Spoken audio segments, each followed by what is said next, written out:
Hey everybody, welcome back to History Student Reacts. Today we'll be watching Ancient Rome in 20 Minutes by Arzamas. Now I know this video is rather well regarded by the community, and I do enjoy getting a chance to talk more generally about Roman history. So I'm excited to get into this video. If you guys end up enjoying this one, I'd appreciate it if you would check out the Patreon, which is linked down below, and will give you access to exclusive reaction content. Anyway, with all of that out of the way, let's jump right into this reaction. Here are the letters the Romans gave us.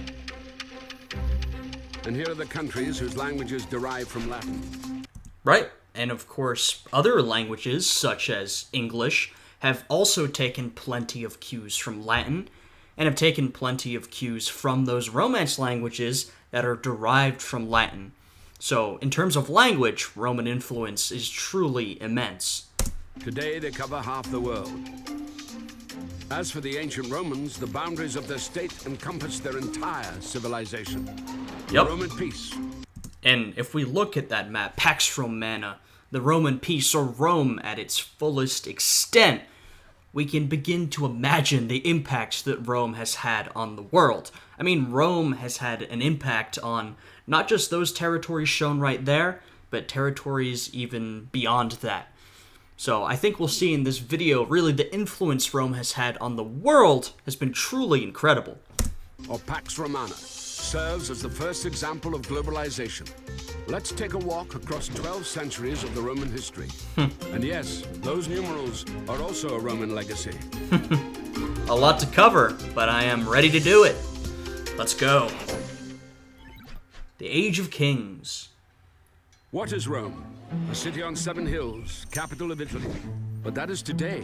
2,000 years ago, there it is. Another 1,000 years ago, there. A tiny tribal settlement of the Latins by the river Tiber. How did this manage to conquer the... When the Romans, the Latins, were just one amongst many different Italian peoples, you know, it would be hard to imagine the superpower that they would become one day, looking at them in this state. World. First, it was lucky with its neighbors. To the north, the Etruscans of modern Tuscany, a mysterious people whose language has never been fully deciphered. Yeah, I think the Romans took a lot of cues from the Etruscans, socially, culturally. They really learned from their neighbors to the north. And of course, a lot of these peoples we're seeing in the Italian peninsula would eventually be integrated into the Roman Empire, though that is a long way from this point. To the south, Greek colonies. These peoples all traded with each other. It was at the crossroads of their trade routes that Rome appeared. From the very start, Rome has been an open city, a safe haven for outcasts, murderers, runaway slaves. Yep, you could say a real city of miscreants. If you couldn't go anywhere else, where would you go? Well, to Rome, of course. Rome offered migrants a unique opportunity to become fully fledged citizens. This will make Rome the largest metropolitan city of the ancient world. And by the way, we would see that inclusivity continue throughout Roman history. That ability for anybody to come to Rome and integrate into Roman culture. Now, that inclusivity will be, you know, more evident at times than other times, but throughout the entirety of Rome's existence, as Rome continues to expand, this idea that, you know, as we bring new people into our empire, into our society, we should sort of integrate them in, that idea will remain. The Romans themselves believed they were descendants of refugees from the Middle East who had survived the Trojan War. Romulus and Remus were the great-grandchildren of the Trojan hero Aeneas.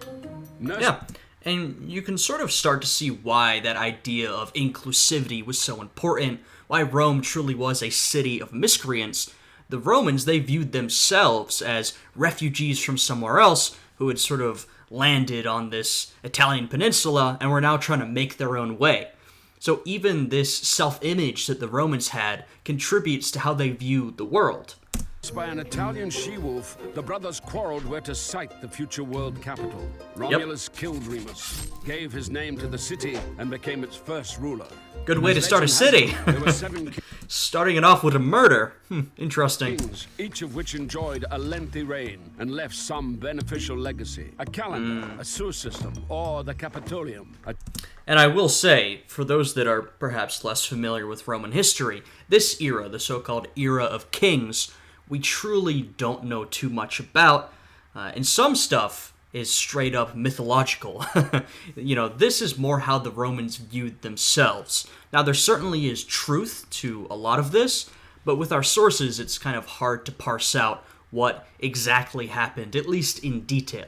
A temple to the senior god, Jupiter. Much of what the Romans later became famous for, aqueducts, bridges, perhaps even the gladiatorial games, were borrowed from the Etruscans. Right, These exactly. people had invented the Latin alphabet by adapting the Greek letters for their own needs.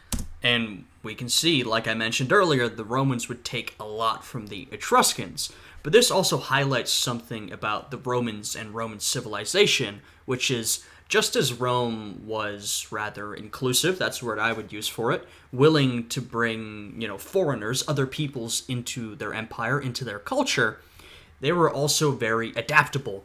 They were willing to take ideas from other cultures and adapt them to the Roman way of doing things. The Romans were not afraid to say, you know what, the Greeks, we like what they're doing, let's just copy it. And they did that plenty of times. It's not surprising that their last kings were Etruscan. Rome borrowed her military and government organization from them, while maintaining her stern, patriarchal simplicity. In 509, Rome was shaken by a sex scandal. The son of King Tarquin the Proud raped the chaste Lucretia. Tarquin was expelled, making him the last king of Rome. Yep.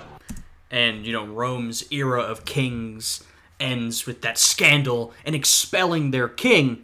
You can sort of start to see why. For a long, long time, Romans were very proud of their republican institutions, and anything that even looked like monarchy, they did not like, because of this bad experience. Birth of the Republic. The Romans decided to prevent any such concentration of power ever again. From 509 onwards, they elected 2 consuls to serve a year apiece, instead of a monarch. And I still think this system is interesting. You have 2 executives at the top. Now, most countries have 1.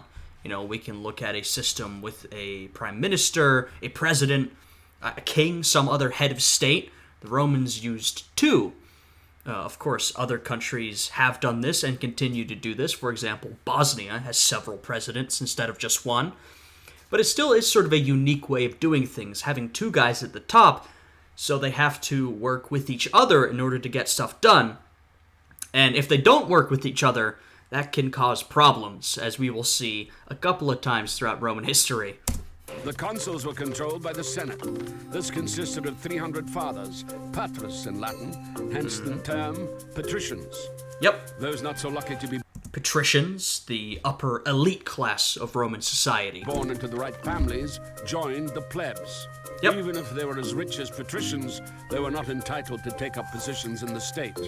Yep, and especially at this point, we're very much talking about this aristocratic class, the patricians, and then everybody else, the plebeians. And as they said, once again, we're talking about early on, regardless of how rich you were, how rich a plebeian you were, you could not work your way up into the patrician class. Now, as I'm sure we'll see in this video, a lot of Roman history has been the struggle between this patrician aristocracy and the plebeians, everybody else, as the plebeians try to fight for more and more rights. And over time, they successfully fight for more and more rights. It is in the 200-year struggle for these rights that the Republic, literally meaning public thing, will be formed. There you go. They're saying everything I'm saying. I should just shut up and let them describe it. The plebeians would make up the backbone of the army, and to have their own way, they would threaten the fledgling state with emigration to a neighboring hill. Each time, the scared patricians caved in. And I mean, you can see how the plebeians actually hold a lot of the power. They make up the legions of Rome, the Roman army, And so whenever the plebeians feel they've been mistreated or they've had enough, well, they just threaten either to fight back or they threaten to leave. Fine. You know, you don't want to give us rights? We will leave. You will no longer have your armies to protect you. And of course, after some struggle back and forth, basically every time the patricians go, well, fine, we'll grant you these rights, but no more, no more. And then, repeat the process again and again. Introducing, for instance, the special position of a representative or tribune of the plebeians. Yep. These had the right to veto any decisions of the consuls.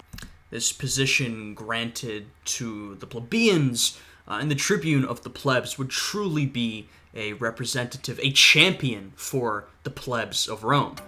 One of the main achievements of the struggle was the publication of the first written laws. By 287 BC, the plebeians had achieved complete equality of rights with the patricians. The unity of Rome found its best expression in the formula Senatus Populusque Romanus, the Senate and the Roman people. Full equality under the law for the plebeians and patricians, though I would urge you to remember that full equality under the law doesn't necessarily mean social equality. So Rome absolutely still had this elite upper patrician class that looked down upon the plebeians, even when they had equality under the law. So that's worth remembering.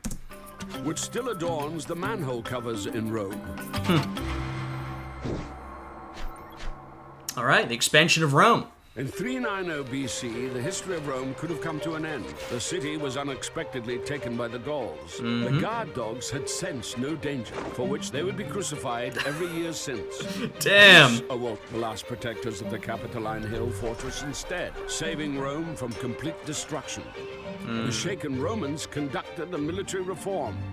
And it's interesting, we have this attack on Rome, this sack of Rome, and as we'll see, this will cause the Romans to reform, militarize, and Rome will be strong and steady for a long, long time. But unfortunately, not to spoil, but in its future, Rome will know more chaos and more sacking from what they would call barbarians.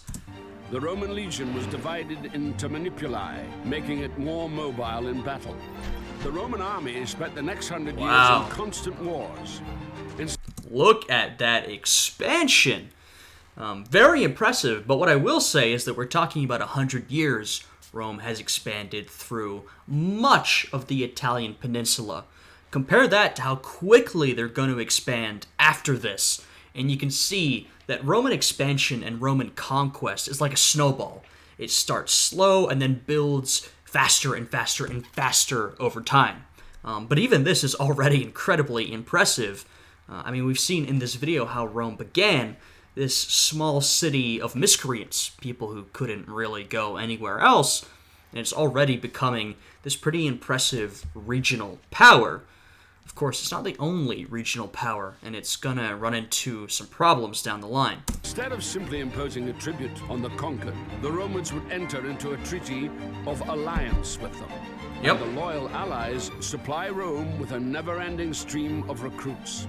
Thanks to this, the Roman legions were able to stand their ground in battle with the most efficient fighting force of the time. And like I said, this is one aspect of Rome integrating the people it conquers instead of just conquering them and then requiring a tribute.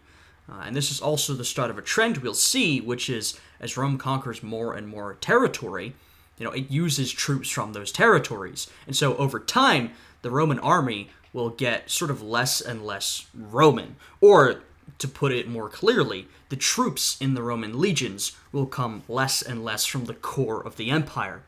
First we see the legions, they're primarily Roman. Then they become primarily Italian. And then as Rome starts to expand into territories outside of Italy, we start seeing a lot of different peoples in the legions.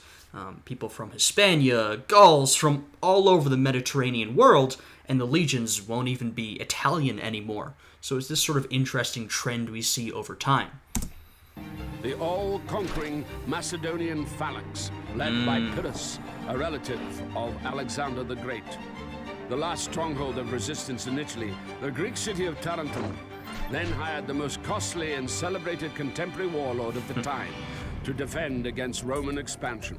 Yep. Having conquered Tarentum and reached Sicily, Rome now had to take on a much more And of course, this is where we get the term Pyrrhic War, or Pyrrhic victory.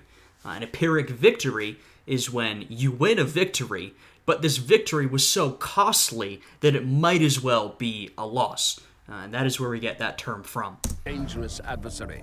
Carthage, lord of the Mediterranean. Yup. The Romans called the Phoenicians of Carthage Punics, hence the Punic Wars. They were fought over the next 100 years. In 149 BC, Rome had taken the greater part of Punic territory and that of their... Yeah, we're skipping quite quickly through this conflict, which is absolutely fine. This is ancient Rome in 20 minutes, after all.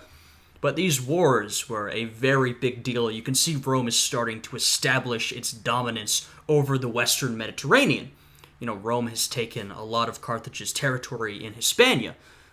You can see how they would sort of begin to butt heads. Rome takes the Italian peninsula, Carthage has North Africa and some of the Western Mediterranean, and so they're meeting in the middle in Sicily. That's where the First Punic War begins, with Rome and Carthage fighting over Sicily, and sort of morphs into this broader conflict over who dominates the Western Mediterranean. And as we're going to see, Rome does. And after that, then Rome's going to start to look throughout the rest of the Mediterranean. Well, we sort of conquer the Western Mediterranean. Why not the whole Mediterranean world?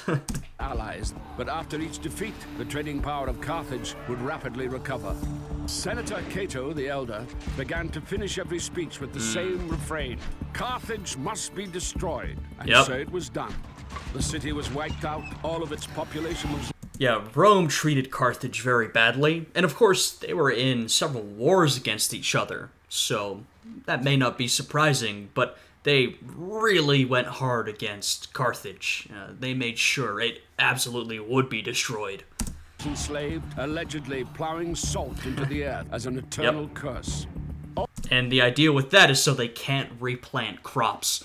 And so not only has Rome destroyed Carthage, the idea is that Carthage will not be able to rise again. Also in 146 BC, the Romans wiped out another city, Corinth, making Greece and Macedonia Roman provinces.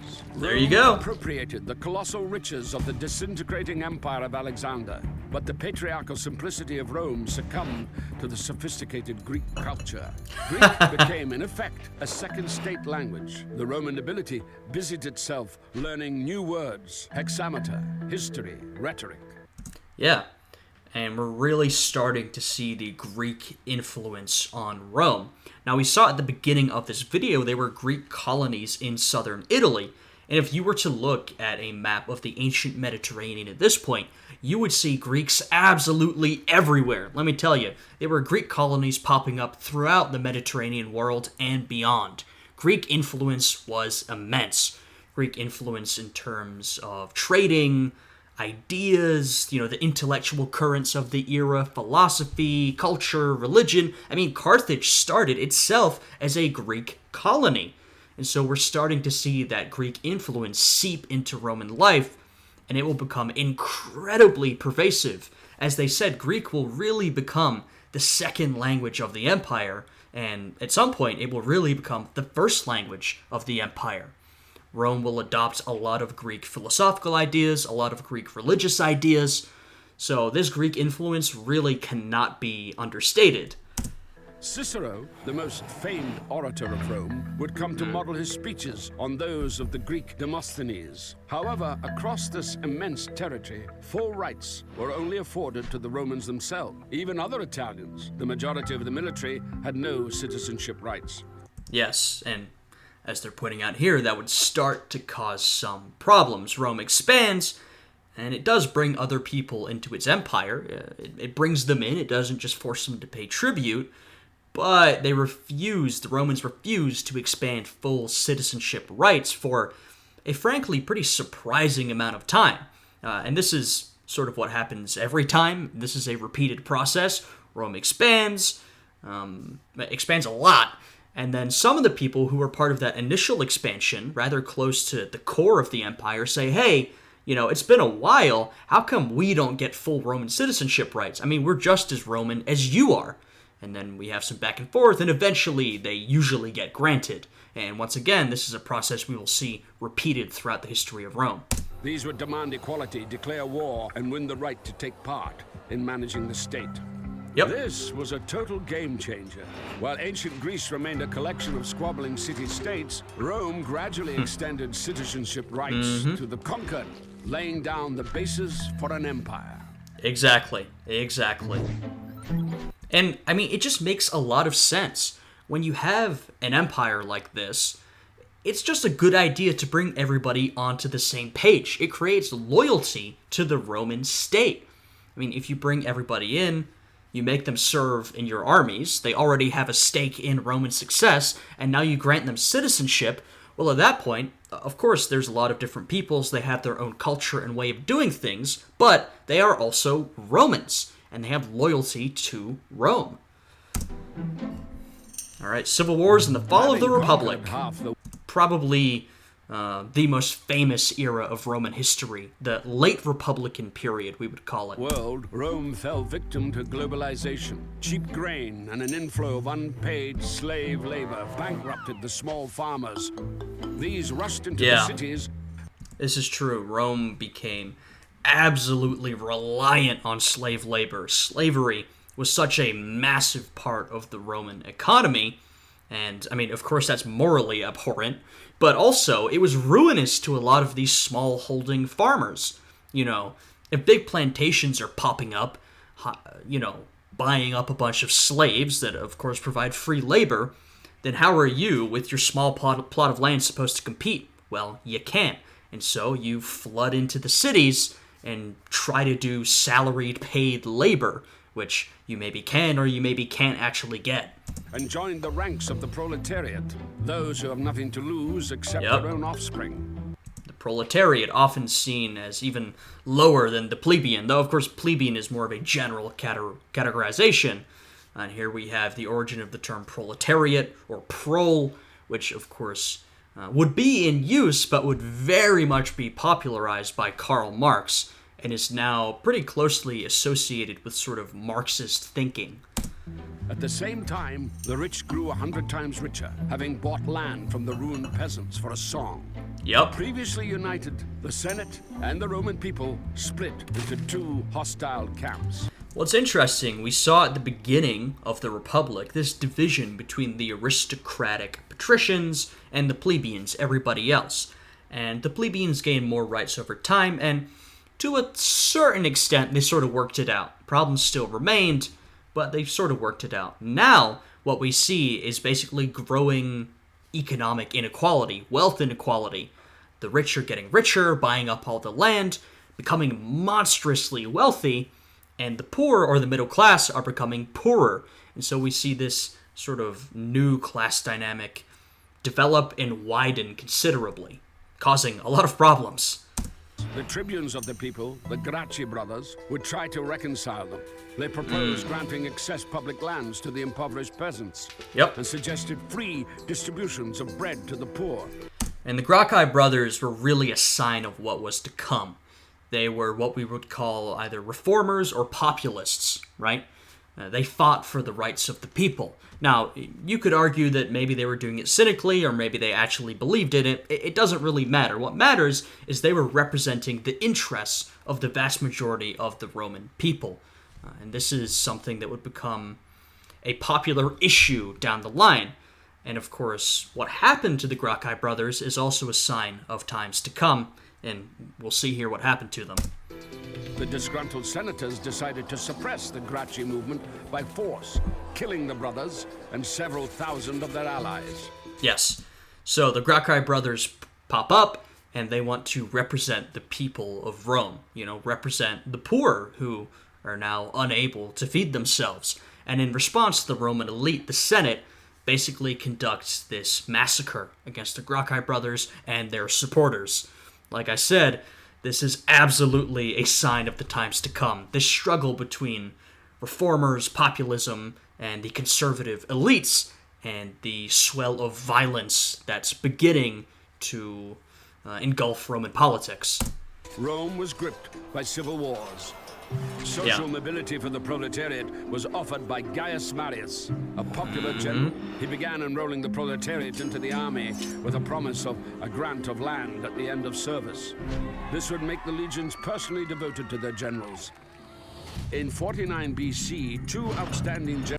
And before we get to Pompey and Caesar, I feel like they're going through it very briefly, but you can sort of see with the Grouchy Brothers and the violence that emerged from that, or the conflict with Marius and Sulla, you can sort of see how we begin to build up to someone like Julius Caesar. You know, Caesar doesn't come out of nowhere. He emerges in an era that is already saturated with this intense political conflict, intense wealth inequality, and intense political violence. So Caesar did not bring these things to Rome. They were already there. He's just the most well-known guy who was able to take advantage of them. Generals fought over Rome.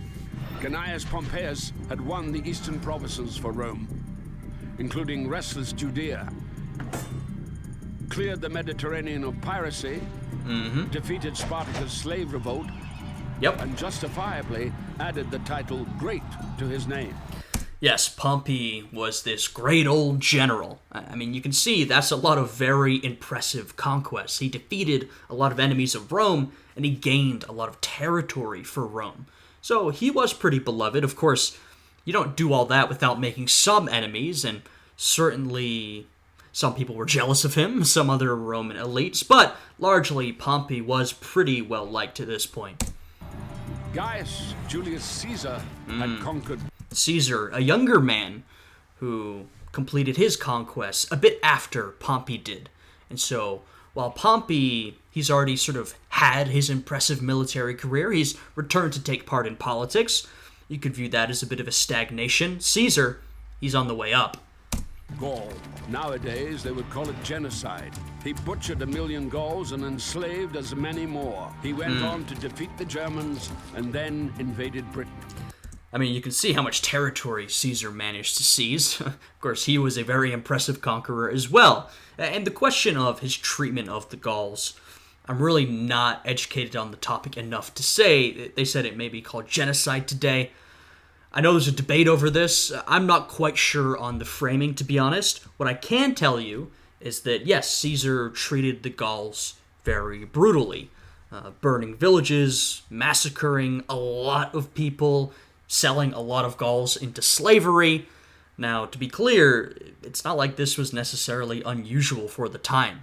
When you were conquering a foreign people, Romans tended to be as brutal as that. I suppose the difference with Caesar was sort of the scale that it happened on. So, you know, you can do your own research, come to your own conclusions. I'm not quite sure which is the most accurate framing, but it's absolutely true that the Gauls were treated pretty horrifically by Caesar during his conquest of the region. According to the law, a general had to dismiss his legions before returning to Rome, and in return have his moment of glory, a triumphal entry into the capital to the applause of the citizens. Caesar performed a hitherto unseen maneuver. He refused to submit to the Senate, and having crossed the Italian border, the river Rubicon, marched his legions to Rome. And once again, we're covering this very quickly, but it's not that this came out of nowhere. You know, this was not Caesar saying, well, you know what, I'm just marching on Rome. There was a long-standing conflict between Caesar and the Senate. Caesar was a reformer, a populist.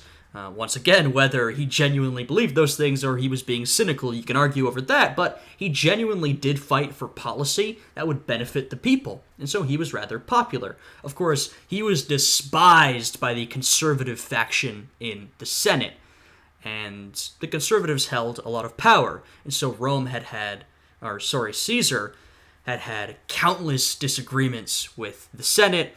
You know, he was sort of given his provinces because the Senate basically wanted him to go away. They said, okay, go take your provinces, go and conquer Gaul, leave us alone. Well, his time was up, and now Caesar's coming back. And, of course, this really kicks everything off. It would take him several years to defeat Pompey the Great and his other rivals, pitting Roman legions against each other. Yep. In the process, Caesar annexed new territories and gave Cleopatra the Egyptian throne. After a romantic cruise along the Nile, she would give birth to Caesarion, or Little Caesar. Yep. On his return, Caesar would add imperator or emperor to his name, title originally meaning victorious commander. Yeah, when Caesar takes the title of imperator, it does not mean emperor, right?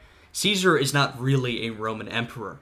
Augustus is the first Roman emperor. Caesar is the precursor. So don't be confused. We have a couple of words that, the Romans used that we still use today because of, their influence on our language, but they came to mean something a little different. And imperator would, of course, become sort of the meaning that we know today of emperor because of a lot of the events that are transpiring in this history. But don't think of Caesar as this emperor figure. He was certainly an authoritarian. One could call him a dictator or an aspiring monarch, but emperor is probably not the right word for it. And gain control of all political positions. Consul, tribune of the people, and dictator. Rumors spread that Caesar wanted to declare himself king. Conspiracy was brewing in the Senate, and Caesar was assassinated. Yep. Caesar left his wealth, quite unexpectedly for all concerned, to his grandnephew, 19-year-old Gaius Octavius. Yes. And so, there's a ton we could talk about here. Of course, Caesar is assassinated.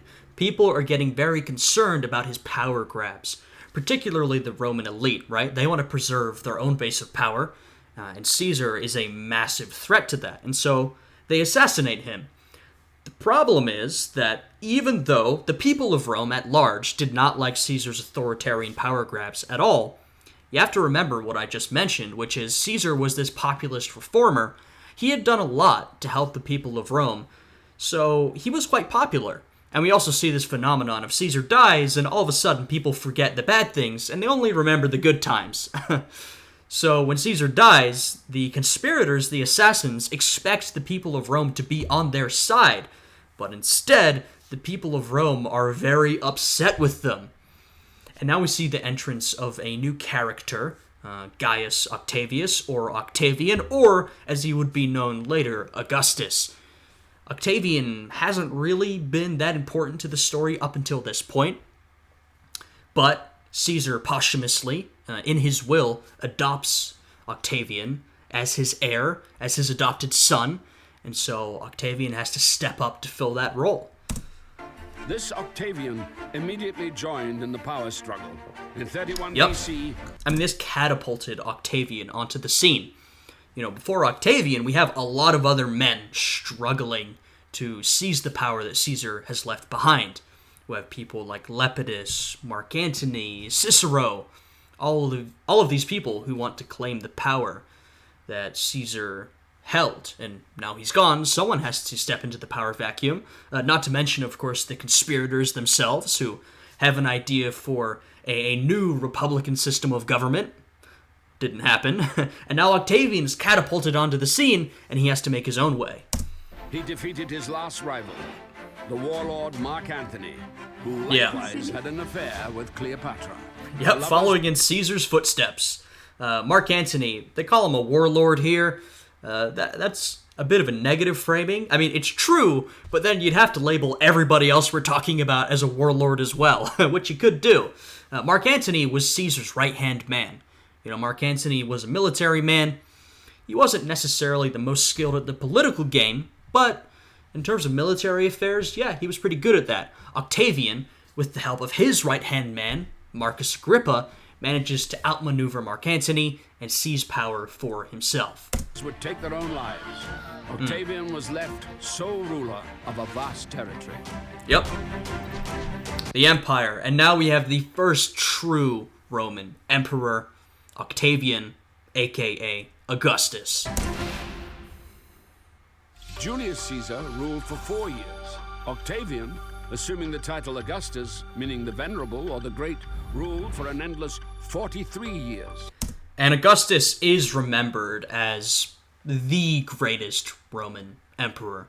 Now, you may have your favorite who isn't Augustus, but I feel it's fairly indisputable that Augustus is at the top. He set the precedent for what was to come. Caesar laid the groundwork, and Augustus set the precedent for all that would follow. Basically, every emperor, particularly any good emperor that was to follow Augustus, looked up to Augustus, and wanted to emulate what he had left.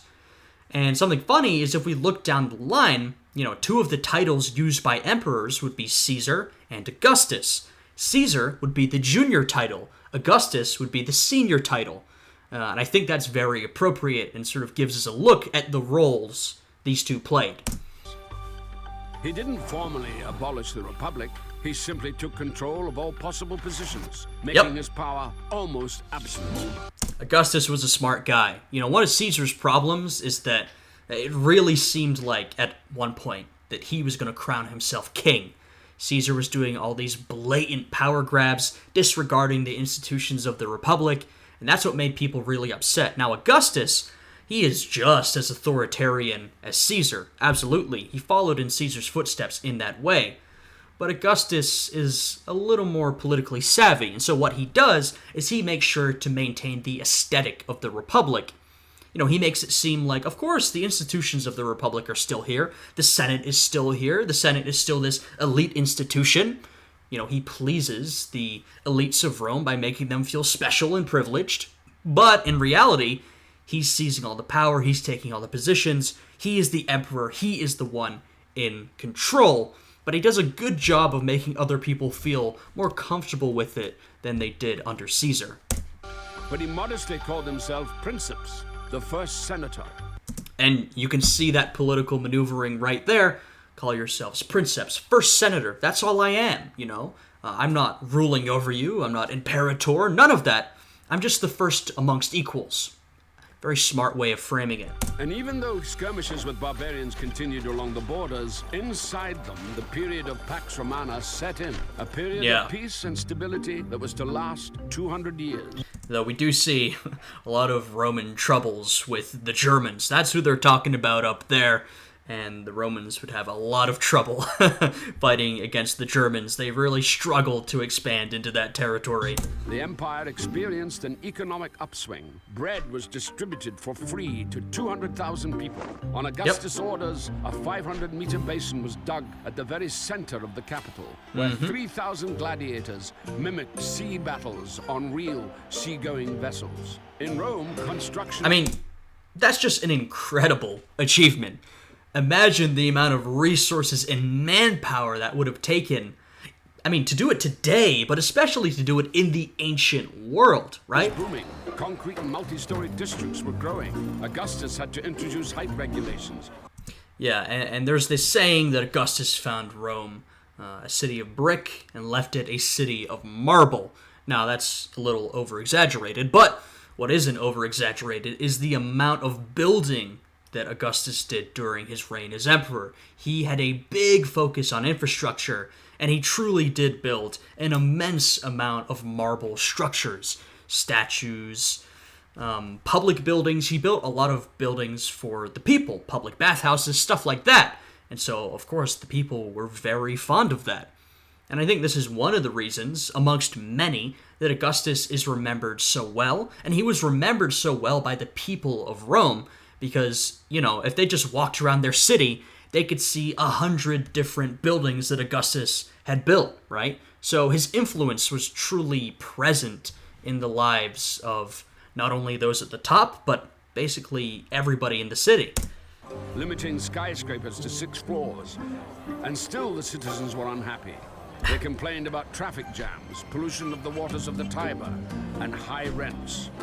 Yes, well, the citizens were overall satisfied, but, this is what happens when you develop into this big, bustling metropolis, which, we're really seeing Rome become a big, bustling metropolis. Of course, it was an important city before Augustus, don't get me wrong, it absolutely was, but under and after Augustus is when Rome really becomes this massive center of Roman culture, all that kind of stuff.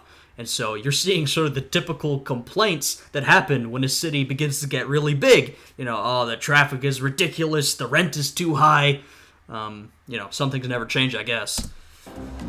The golden century of poetry dawned. Maecenas, a quasi-minister of culture, allocated special grants to praise I mean, another thing that Augustus did that those after him would try to emulate is he was a massive patron of the arts. Augustus was just absolutely throwing money at the arts.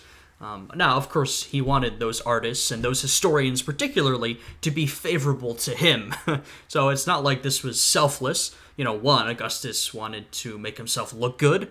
He wanted them to write favorably of him, but, this also was a massive boon for the arts in Rome, and so we see the beginning of this new period of art and culture within the Roman Empire. The value of the state. Temples would be built in the honor of Augustus, and even a month was named after him. Thus, the cult of the Roman emperors was emerging. They would come to be venerated alongside Mars and Jupiter. Yep. Yeah, the Roman emperors would be deified. They would be turned into gods and venerated aside the other gods of Rome. So here we move into the first emperors. What happened after Augustus? After Augustus, power became hereditary. Yes. And there's something to be said for succession in the Roman Empire. And what is to be said is that it was an absolute disaster.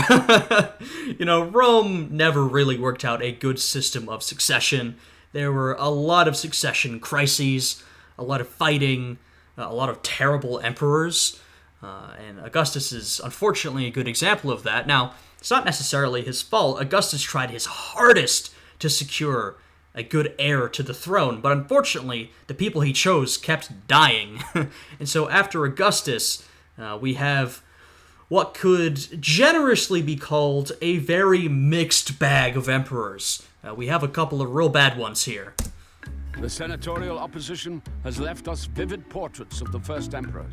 Yeah. Suspicious Tiberius unleashed terror under the pretext of the law on treason. Under this law, Yes, Tiberius was very tyrannical, suspicious, paranoid, you could call him. And when his reign ended, everybody celebrated. Finally, the tyrant is gone, but it would only get worse, unfortunately. Action could be deemed offensive. It was enough not to sufficiently praise the emperor or pay at a brothel with coins bearing his portrait. In distant Judea, a preacher refusing to worship the emperor as God was crucified. Yep. And I like how they've been including brief mentions of Judaism and now Christianity, because, of course, Christianity will become extremely important to Rome down the line. Caligula wanted to make his horse a consul. A scholar and gourmet, Claudius was... Now, I will say, with emperors like Nero and Caligula, these are some of the most notorious Roman emperors. They're remembered for being absolutely terrible. They're remembered for being basically crazy.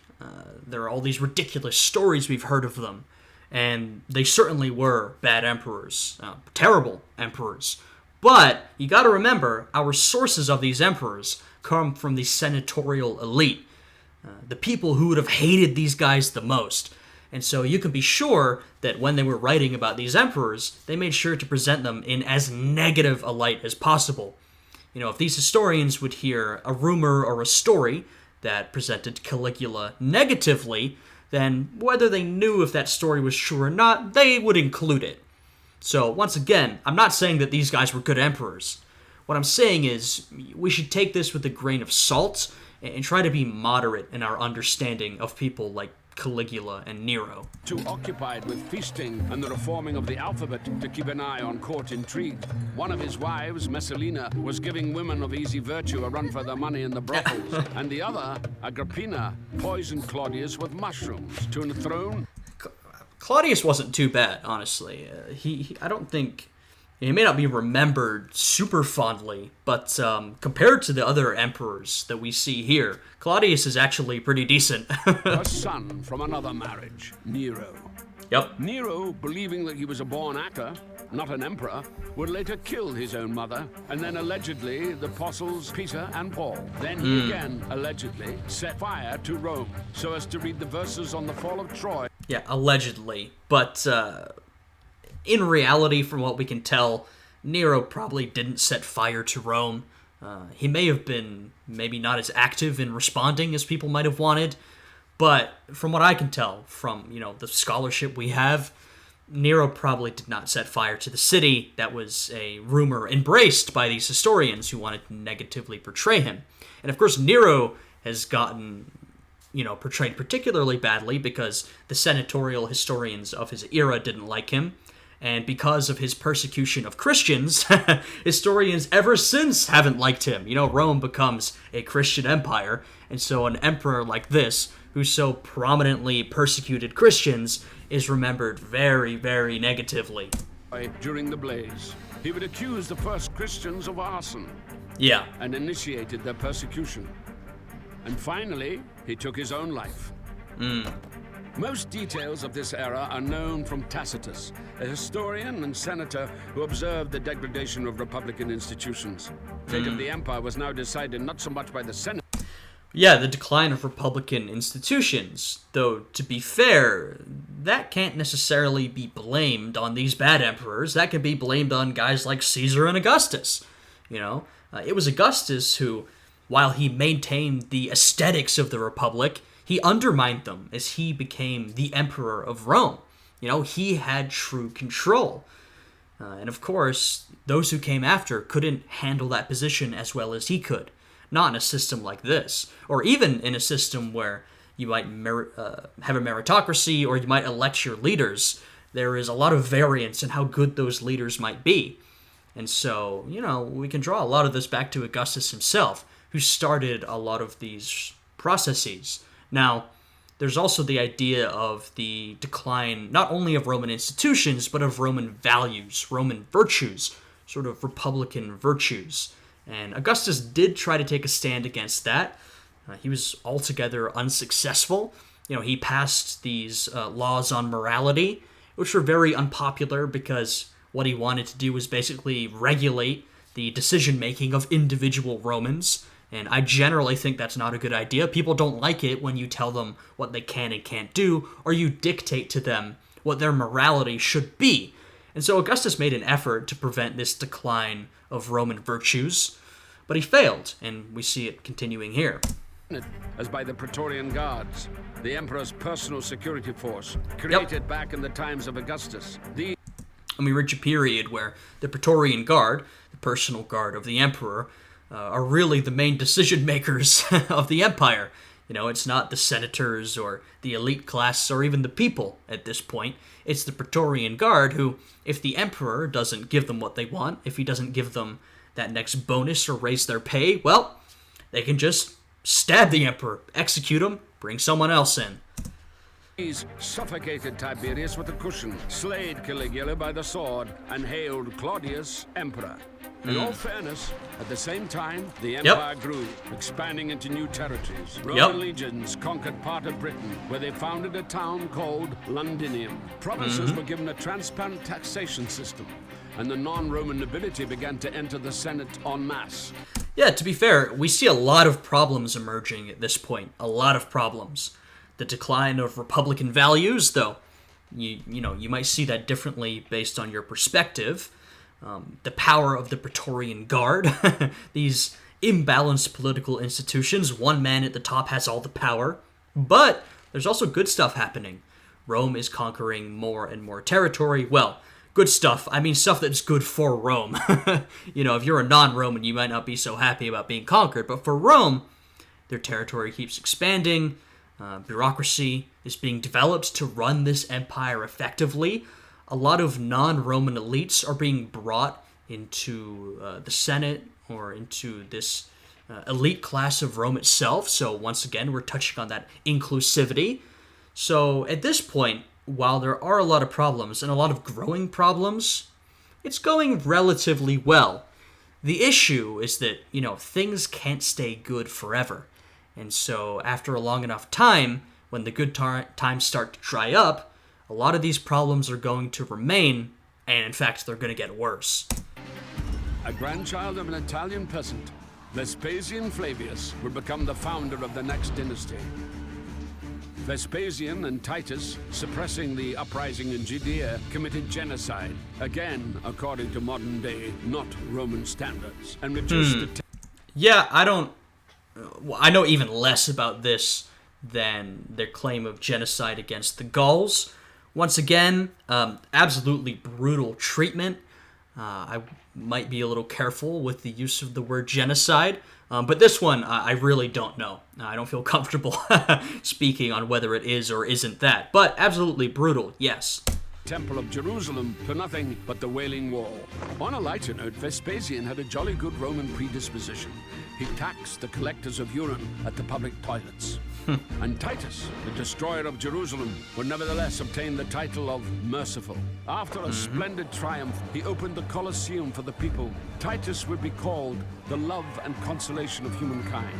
Yep, these two are remembered very well. And after such festivities had depleted the public treasury, Vesuvius destroyed Pompeii, plague devastated half Italy, and Titus became a god. Well, there you go. All right, the height of empire, moving into a new period of the empire. The 2nd century would go down in history as the era of the good emperors. The good emperors, and, well, we're going to go through them, but we have a couple of damn good emperors there, as the name suggests. Trajan was considered by his contemporaries the best emperor ever. Rome became a million-strong city, and the empire reached its largest extent. And this is what Trajan is remembered for. He's seen as one of the best. Trajan is remembered for his expansion of Roman territory. As you can see here, the empire is bigger than ever before, and bigger than it's going to be from this point onwards. You know, it's not going to keep expanding, I'll put it that way, but Trajan is remembered for his impressive conquests. Rome connected her new territories via a network of paved roads. This system still determines the transport map of Europe. After Trajan's conquest, Hadrian busied himself with defense, erecting massive fortifications in Britain and between the Rhine and the Danube. Yes, here we have Hadrian. Now, if there's a critique you could make of Trajan, and people absolutely do make this critique, it's that he overextended the resources of the Roman Empire. Well, good thing that Hadrian was next to come, because Hadrian, in what is rather untypical for a Roman, decided not to focus on further expansion, but to focus on securing the territory that Rome already had. And so, as you can see, he built these fortifications, these walls. Hadrian's Wall, of course, along, it's not really the modern border, but near the border of Scotland and England is probably the most famous example. Hadrian did a lot of infrastructure projects. Hadrian was also famous for touring around the empire, going to different cities, different towns, seeing what the people needed. What do you need fixed? Is there corruption going on? Do you need something new built? And he would have it done. I'm a big fan of Hadrian. You know, I like his attitude of, he didn't just stay in Rome for his entire reign, as a lot of emperors did. He actually traveled around his empire, seeing the people, meeting with the people, and actually learning what they needed, and then, you know, he did it. He wasn't focused on expanding the empire further, he was focused on securing the empire, what it had at the moment. I often think that, you know, your like of Trajan or Hadrian, or whichever one you like more, might say something about your personality. You know, we have the expansionist, aggressive Trajan, and the more cautious, conservative Hadrian. But I think it's good that one came after the other, right? Hadrian came after Trajan. Pantheon was built in Rome, the first temple to be topped by a massive dome, a real architectural sensation of the day, dedicated to all the gods. Hadrian would also include his lover among them, the young Antinius. Yeah. More of his images have survived than of any Roman. Yeah, I've heard this fact repeated many times. I'm not entirely sure if it's true, but there's probably something to it. Yeah, Hadrian was very upset when his lover died. He really, really loved him, and so he preserved his memory, his image, by making all of these statues, many of which survive today. The last good emperor, the throned philosopher, Marcus Aurelius. Marcus Aurelius, who, sort of in popular memory, is best remembered for being a philosopher king. Some would say maybe close to Plato's ideal. Not really, but, philosopher king is always an interesting thing to be. He's remembered for his Meditations, which is this work he wrote based on his own Stoic principles, based on Stoicism, a particular philosophy that think a lot of people still follow today. It's had a bit of a resurgence recently. And so that is what Marcus Aurelius is most remembered for. And also, unfortunately, sort of bringing to an end this era of good emperors. Would spend most of his reign on military expeditions. In between battles, he wrote his manifesto for Stoic philosophy. Yep. Meditations.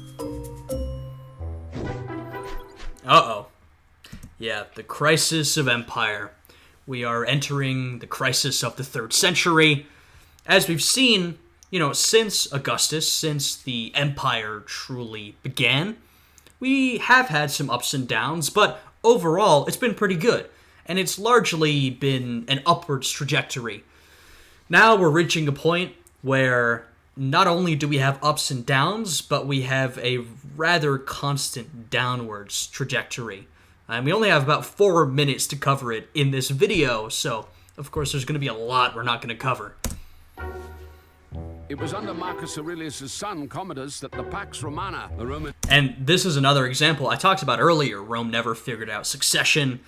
Commodus succeeding Marcus Aurelius, I think, is one of the examples people use of, you have this great Roman emperor, and unfortunately is succeeded by someone who is far less great. Peace came to an end. He preferred a gladiator's glory to the affairs of state. Yeah. Conspirators had the emperor strangled by a fellow fighter, the slave Narcissus. Rome sank into chaos. The next 100 years brought a sequence of random emperors proclaimed by the army, taking their turn on the throne. Yeah, we have a ton of emperors during the crisis. They're just in and out, in and out. Some of them reign for only months. And it's all done by violence, which is not a particularly good way to govern your empire. An emperor gets in, the Praetorian Guard might execute him. Maybe they'll elevate someone else to the position. Maybe that guy will be dethroned by a rebelling general who raises his own legions and marches on Rome. So it's an absolute mess. I mean, you could spend a lot of time covering this era, and it would take you a long time. But basically, to sum it up, it's an absolute mess. The institutions of Rome decline even further, and, you start to understand how Rome will eventually fall with the disaster that's happening here. Were a liberated slave, a fortune seeker who bought the throne at an auction. Yep, the Praetorian Guard literally auctioned off the position of emperor at one point. Ridiculous. And now look, amongst these emperors, we have some who are better than others, but it doesn't really change the fact that it was so unstable that, no one could really bring an end to it until, of course, someone did. Punic descent who would place statues of the former enemy, Hannibal, all over the empire, a Syrian priest of the sun, and a former shepherd who owed his popularity to his powerful physique. In 212, Emperor Caracalla, half North African, half Syrian, granted Roman citizenship to nearly all free subjects of the empire. Yep. The idea that you could be a Roman in Judea, in Africa, or any other corner of the empire at all might well be the main legacy of Rome still in use today. Perhaps so. And, not to touch on the same point over and over again, but once again, we're touching on sort of the inclusivity of the Roman Empire and the adaptability of Roman identity. Like I said, look at this massive expanse of territory. There's a lot of different people groups within this empire, a lot of different cultures, a lot of different religions, a lot of different ways of living your life. But by granting citizenship to all of these people and also adapting some of their practices and then Romanizing them, introducing the Roman way of life to them, you're sort of developing this massive empire of people who are loyal to Rome and loyal to the Roman way of doing things. So this really is extremely important, and I think they might be right, one of the main legacies of the Roman Empire. By mid-century, Rome was already in the midst of such a crisis that the whole provinces were starting to split off. Yep. The Gauls, for instance, proclaimed an empire of their own. And I think this is sort of a sign of things to come. I mean, For those that may be unaware, the empire will eventually split in two, and then one half of the empire will fall, with only one half surviving. So we see at this point, parts of the empire are already splitting off. And honestly, if you ask someone right at this point, do you think the Roman Empire is going to survive as one unified empire? They very well might say no. I mean, it would be a reasonable answer to give. It looks like the whole thing is falling apart. Order would be restored by the son of a liberated slave, Diocletian. Yes, well, we sort of skipped over Aurelian.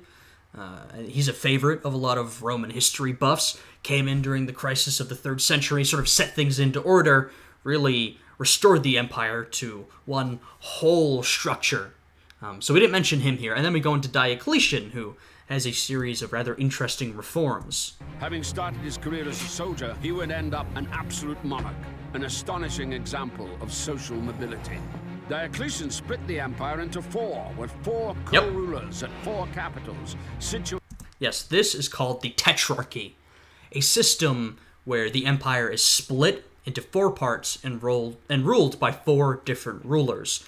I think, frankly, it didn't really work out in the end, but Diocletian clearly had an eye for the future, because like I said, eventually the empire will split into 2, and then only one of those halves will survive. So I think Diocletian is right to think that the empire cannot survive being governed as this giant mass of people. It needs to be split into different parts. And so he creates the Tetrarchy, this system of basically 4 different rulers, 4 different Augustuses, and then there are also junior rulers, or Caesars, we might call them. This is what I mentioned earlier. We have the titles of Augustus and Caesar being used later. Caesar is a junior title, Augustus is a senior title. Situated closer to the frontier, Rome lost its significance. The Senate became a town council. The country was now ruled by an army of officials. And that's worth pointing out as well. At this point, the city of Rome, it's already sort of been declining in importance, but this is the point where it really becomes far less important. I won't say irrelevant. It's absolutely not irrelevant. Rome, the city, is still important. It, of course, has a very symbolic importance to the empire, but following this point, the city itself really does become less important. The capital of Rome will now move around a bunch. The capital of the West, or at least split into 4. We have Mediolanum, and then later it will be Ravenna. And then, of course, the power of the empire is going to shift eastwards, so Rome itself will just be less important from now. Personally reporting to the emperor. Thus, the ancient world, centered around the concept of a free community and free citizens, came to an end. From the princeps, the first senator, the emperor had become the dominus, a title by which slaves address their masters. Yep, and this really is a process that happens over time, but once again, we can see it from the beginning, from Augustus. Augustus called himself princeps, a very intelligent move that, told people, I'm not above you, I'm just a first amongst equals. In reality, Augustus was an emperor, and over time, that just became more and more evident, until we have the emperor as this sort of God-ordained lord who has this divine power over everybody else. And that's what we're seeing at this point, and that's what will continue from this point onwards. The citizen became especially into the Byzantine Empire, by the way. The warrior turned into a soldier, and the farmer a semi-serf. Yep, and exactly, this is also when we start to see the transition from what we might call the classical era or ancient history into the Middle Ages. Now, some people call this the Dark Ages, but there's been a lot of pushback on that term as being unduly negative. So we might call them the Middle Ages, medieval times. We see a lot of these things that, we might think of when we think of the Middle Ages. Serfdom, feudalism, this system of lords, vassals, and kings. This starts to develop in the latter years of the Roman Empire. As central authority begins to break down, what happens? Well, local lords begin to gain more and more power. They gain more power in politics, and they gain more power over the local people. These local farmers who, over enough time, sort of morph into medieval serfs. And these local lords will become exactly that. They will become these medieval lords. And we have this system that we see in the Middle Ages where there are very few sort of main centers of power, or at least these centers of power cannot control large amounts of territory. We see a system of many, many lords and vassals and rulers who sometimes come under one king or one ruler. We see, for example, Roman currency going out of style. There is intense inflation, and that, amongst other things, sort of leads to people not using coin anymore, and instead they start trading goods. Now, this is also something we might think of when we think of the Middle Ages. And so a lot of these things that become characteristics of the Middle Ages in Europe start to emerge as the Roman Empire really enters sort of decline. Diocletian himself resigned from the post of emperor 20 years later and went off to his estate to grow cabbages. Yes, Diocletian tries to do this thing that is seen as very virtuous in Roman history and Roman life, which is you serve your role, you lead in whatever way you need to lead, and then you retire. Once you no longer need to hold on to power, you let it go. That was seen as very admirable. And that's still seen as admirable today. You can think of someone like George Washington, who did exactly that. That's seen as a very good thing. Unfortunately for Diocletian, and the same thing was sort of true for Washington, who, wanted to retire and then was called back to serve as president, Diocletian, when he left his system alone, he left the tetrarchy, it completely fell apart. It couldn't function without him. The end of empire. All right, we're at the end. After Diocletian's departure, the co-rulers were fighting for power. Yeah. Constantine, the future Saint Constantine the Great, emerging victorious. Before the crucial battle for Rome, he allegedly had a vision of a cross. After this, he made all religions equal. Yes, Constantine the Great, remembered for, one, reunifying the empire, though I'm not even sure how good a thing that is with the way that the empire's going. I think Diocletian's idea of splitting it up was not a bad idea, and also remembered for embracing Christianity. Now, there was a lot of debate over how Christian Constantine was, and basically the answer is we don't know. We really don't. It's unclear how devoted to Christianity he was. But what he did do, like they said, was sort of bring this religious toleration to the empire, and this is really the start of Christianity being a religion in the halls of power. Now, at this point, Christianity has already gotten pretty popular amongst a lot of different peoples, particularly people at the lower end of the social order. It was a religion for people who had been persecuted or discriminated against. At this point, we see Christianity becoming popular amongst those at the top, in particular, the emperors. After 300 years of persecutions, the Christians came out of the catacombs and were now entitled to build... Yeah, okay, well, that's a little over-exaggerated. They weren't in the catacombs at this point. Now, there was definitely Christian persecution, or persecution of Christians, right? Kind of off and on at times, it was...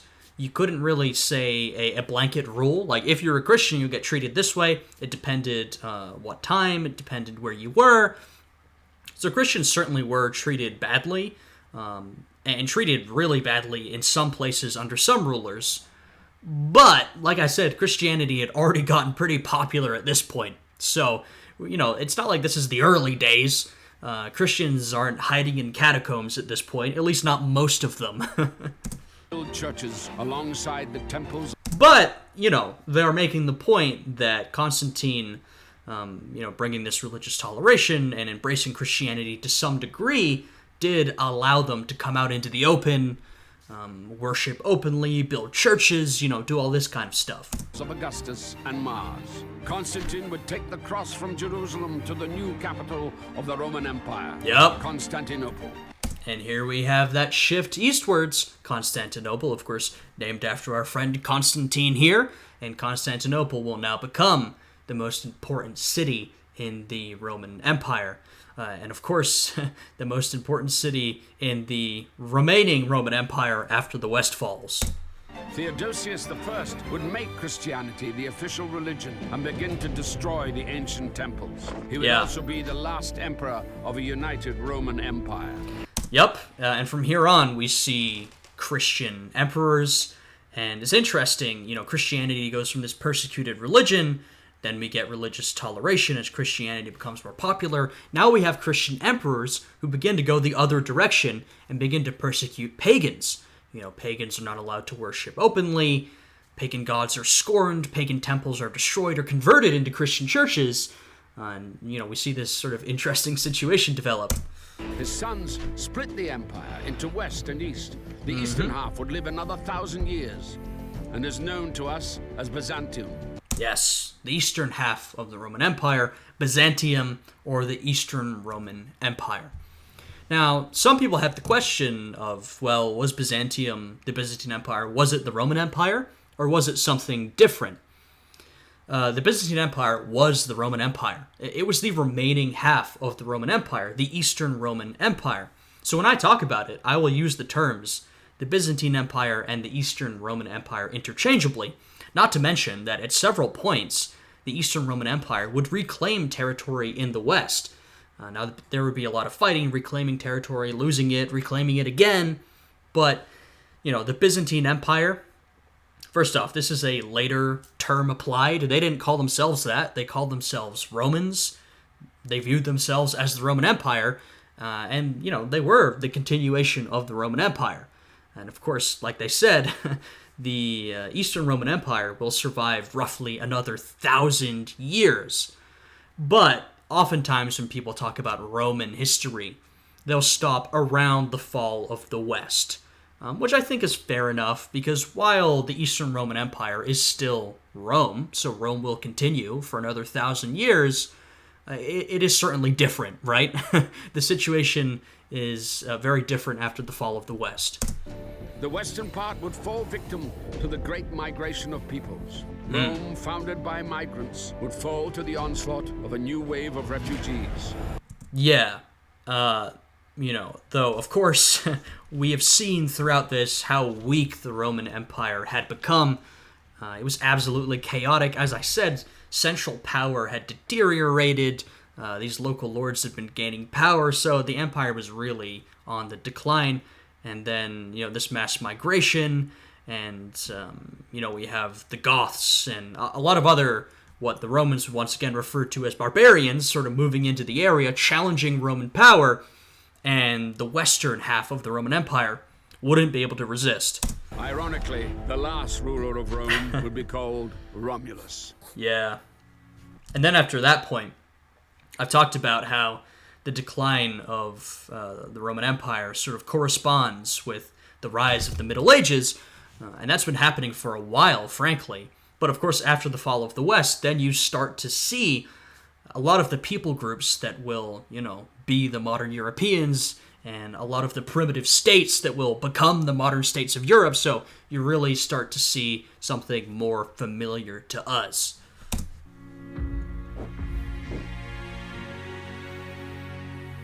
In modern Rome, not far from the Colosseum and the ruins of the Forum, there is a tomb.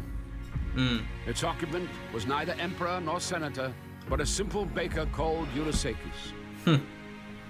Likely born a slave into a family of Greek migrants, he later entered into a bread supply contract with the capital and became so rich that he could build such a monument for himself and his wife. Nice.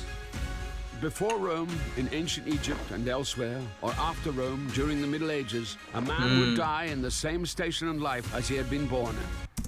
Yeah, and they're really touching on a lot of aspects of Roman life. I mean, first off, the man was a Greek. Like I said, there was Greeks everywhere at this point, but also the upwards mobility is something really important to point out. Now, I mentioned earlier how sometimes people will call the Middle Ages the Dark Ages, and I agree that's not a great term for it. And people will argue that, it wasn't like the Western Roman Empire fell and Europe descended into darkness and savagery. Absolutely. But I feel you've got to admit, when we compared the height of Rome to the decline of Rome and then the fall of the Western Empire, we do lose a lot of the prosperity and a lot of the upwards mobility that would have once been experienced by a lot of different people. To many people throughout Europe, that was now no longer a possibility. The life and career of Eurysakes is an answer to the question of how Rome was able to create a global state that lasted over 1,000 years. Wow. All right. That was a phenomenal video. I really enjoyed it. I know this video is well regarded. That's why I did this reaction. We've also turned a 20-minute video into about an hour and 15 minutes of reaction. But that's good as far as I'm concerned. I mean, that means I was giving a lot of commentary. I hope that I added to the video.